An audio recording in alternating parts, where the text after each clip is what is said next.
I met up with my friend last night. He told me, boy, Aku, them pasta dinners, them raviolis, them chicken patties, they making him look like Peter Griffin, bro. Built like Peter Griffin. And he got that look too. He got the glasses, chin shaped like a sack.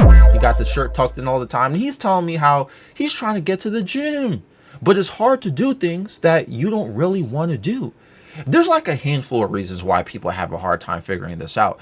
Remember I told you guys in whatever video that the medication that I got put on, it makes me extremely drowsy. And this commonly happens to people who are on either, I don't know, antidepressants or antipsychotics, or, I feel like every medication gets you drowsy. You take painkillers, you get tired. And there's obviously a reason for that. Most medications that people take, whether it's prescribed or over the counter, they interact with your central nervous system. And because some of these affect your neurotransmitters, you find yourself sleepy or your body is more relaxed.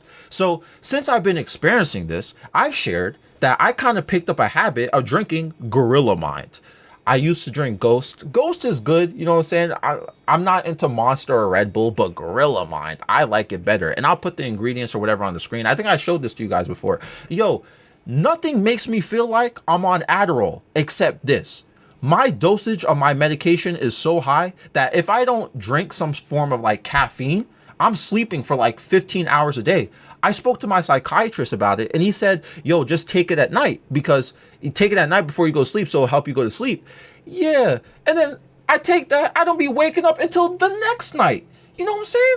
Then I'm so drowsy when I wake up because I slept so much that I can't function and get work done. When I drink Gorilla Mind though, I feel extremely focused.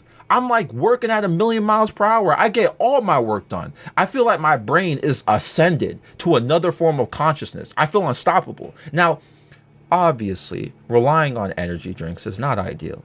That stuff has a ton of caffeine in it. And even though it's sugar-free, the taste is addicting. It tastes really good. And even though it has a bunch of nootropics and minerals and vitamins and all this other stuff that helps your brain productivity, this stuff isn't natural.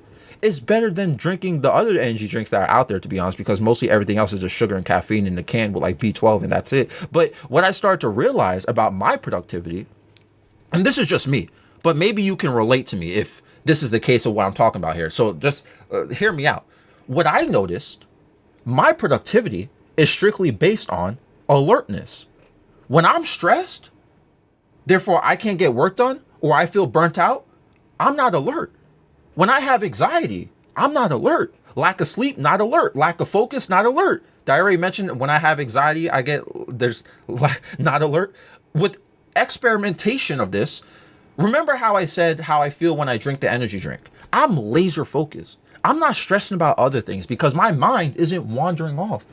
I'm not having anxiety issues because I'm focused on something else right now. Suddenly, my extreme alertness, like I mentioned earlier, I don't feel burnt out. I don't feel tired. Then suddenly I'm doing work that I know I wouldn't do otherwise. And don't get it twisted. This isn't some advertisement for you guys to start drinking energy drinks. You know what I'm saying? I'm not saying, yo, just go buy a pack. I'm not saying, I'm just sharing what I realized about my own time investments. Yo, I'm like everyone else. I get bored. I get sad. I get anxiety. And I eventually end up drowning myself in video games. Or I get no work done because of my mental limitations. You know what I'm saying? But this tells an interesting perspective. A lot of issues we have about getting things done and our productivity is based around our own mental limitations by basic stuff. Simply stressing about something that is going on irrelevant to your work that you need to do is causing you to procrastinate. Yo, sometimes the stress goes through anything. It makes you feel paralyzed. You ever been working on something, then somebody distracts you and argues with you, and then suddenly you're back to work and you're not working at the same pace you were working at before? This is what I'm talking about. We like to blame a lot of things on boredom or lack of focus. I don't know what I was about to say. I personally don't even think it's that. Like, think about it from an easy example. Homework. You've been in school all day.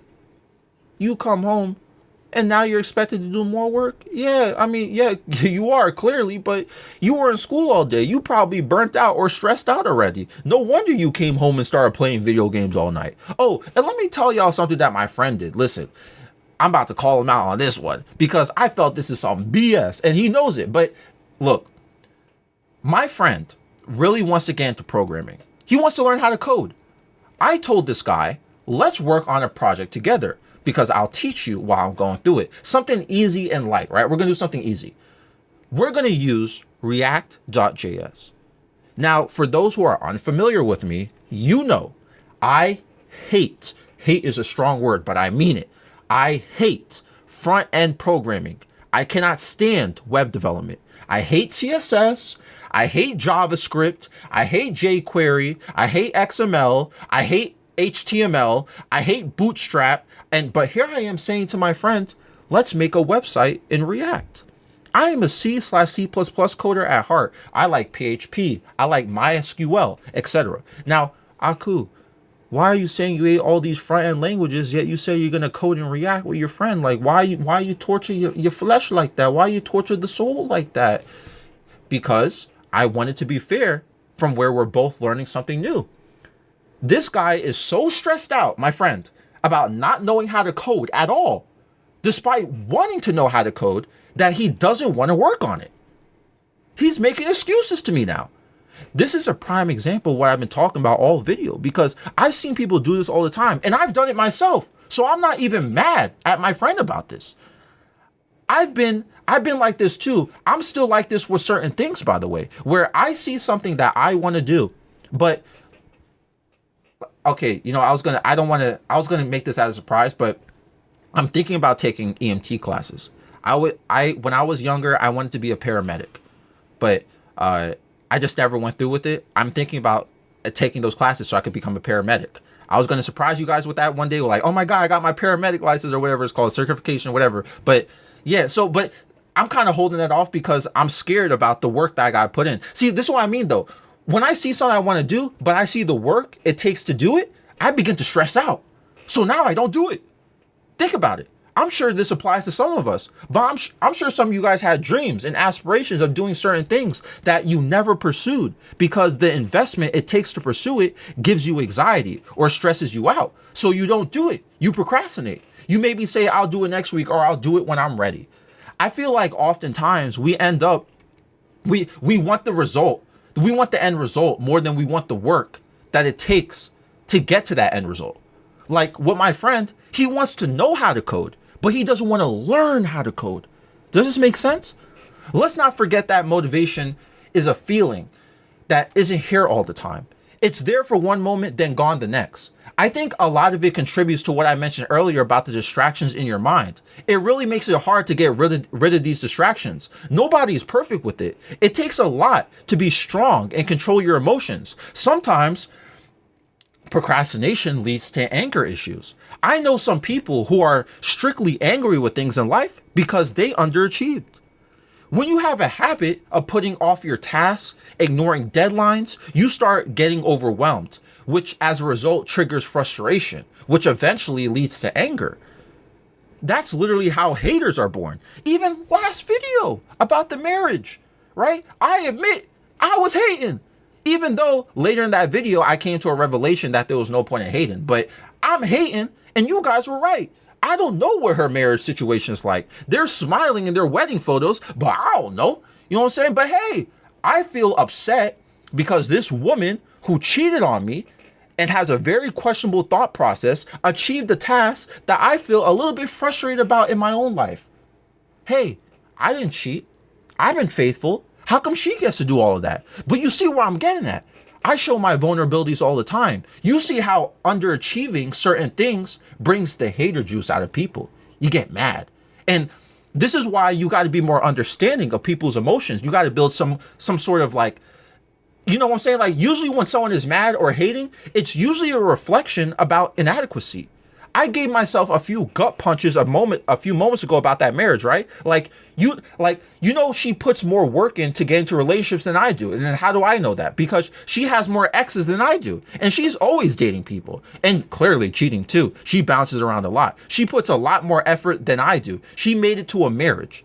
I don't put the same amount of work into relationships. I don't hop into relationships like that. I'm not actively searching for a love life. So I shouldn't be hating on something I'm not actively searching and doing the work for. You know what I'm saying? It's funny too, because when we talk about procrastination and wanting certain things, I feel like another problem with this subject and what holds people back is validation. For example, some people only be working out so they could go to the gym and flex on people. Some people don't even care about their health like that. They just want to talk about things that they're doing in their life. I guarantee if they had nobody to flex on, they wouldn't be working out. If you think I'm bugging or if I'm lying, how many people do you actually know who work out and don't brag about it? Or take mirror selfies flexing? Once I got my six pack, I stopped working on it. I don't even work out anymore. You see my Instagram picture and my YouTube picture right now. You can look at it. Two six-pack mirror pictures. Man, once my six-pack be going away, that's when I finally get to working on it again. You know what I'm saying? I've seen people do other things for validation too. But it motivated me to start doing it. That's the only time they don't procrastinate though. They do it to brag. An example, I've seen people do this with charity or volunteering. Some people, they volunteer to do charity work just to brag about it. Man, if you really wanted to do it from the heart, you wouldn't be talking about it all the time. You don't need to post everything on social media. Sure, you can mention it, but if you guys get what I mean. Sorry, I know I'm being a dead horse here, but here's another example, man. This one gets me. You ever see someone who only reads books just to brag that they read books? Man, yeah. I seen people before July, right? Before July of this year, I was vegan for years, and y'all knew this. I mentioned I was vegan like once per year, though. Man, I know people who are vegan who got to mention it every second of their life. It's like it takes over their identity. And this all has to do with procrastination still because setting up a diet and a meal prep is work. Okay, it's productivity. Reading books is a productive activity. Do it because you enjoy it, not to brag or constantly make your whole personality about it, But you know what? Why is it hard to do things that we don't want to do? The title of the video. Look, if this makes you do things you don't want to do, then so be it. If you really like going to the gym and staying in shape because you like looking at the results, fine. I'm just saying, people have so many different motivations to be productive. It's just that it's hard to do things that you don't want to do if it doesn't come with a reward, which is common sense. However, if you can't find a motivation to do something, this whole video or episode of Aku Anime should have led with the following message. It is undeniable that it is tough to do things that you don't want to do. Everyone has different motivations that drives their productivity and finds, the battery to push them to do things that are important. I talked about how I found myself drinking energy drinks to hyper-focus myself to stay away from the stress and anxiety that makes me procrastinate. I also mentioned how I work on my stomach when I have the motivation to do so. You know what I'm saying? Because I want to brag about it. I like the results. I can't tell anybody the right way to be productive because this is how I find myself in productive situations, right? But something to realize is that even when you struggle with motivation and productivity at times, there's always a way to make progress. There's always a way to find a motivator. That's what I've been saying this whole video. Does this make sense? Recognizing what causes you to resist being productive teaches you to strategize to overcome it. Rewarding yourself along the way is something that you begin to notice. Finding progress is the first step to getting things done. Then you start building habits, retraining your brain per se. I hope this makes sense. This episode is found on Spotify and YouTube, Times Square. Nightmare 7 a.m. in the morning though. No surprise. Times Square's you and I under those lights. No disguise. Don't tell me everything you wanted was a lie. All those city lights, it's an endless night. Never expected you to bring me so much life. Close my eyes too long, then it's time to say goodbye. Let's dance all night until the stars don't show glow. Till the sunrise, then we go solo. Making up for all the times that we were low. Let's make some memories before we do go. Let's dance all night until the stars don't show glow. Till the sunrise, then we go solo. Making up for all the times that we were low. Let's make some memories before we do go. Caution. Wait a moment, keep my heart locked away, it's filled with emotion. Gave the key to you, right in front of you is open. Hey, try your best to not leave it broken. Oh, it's been a while since you know it's frozen.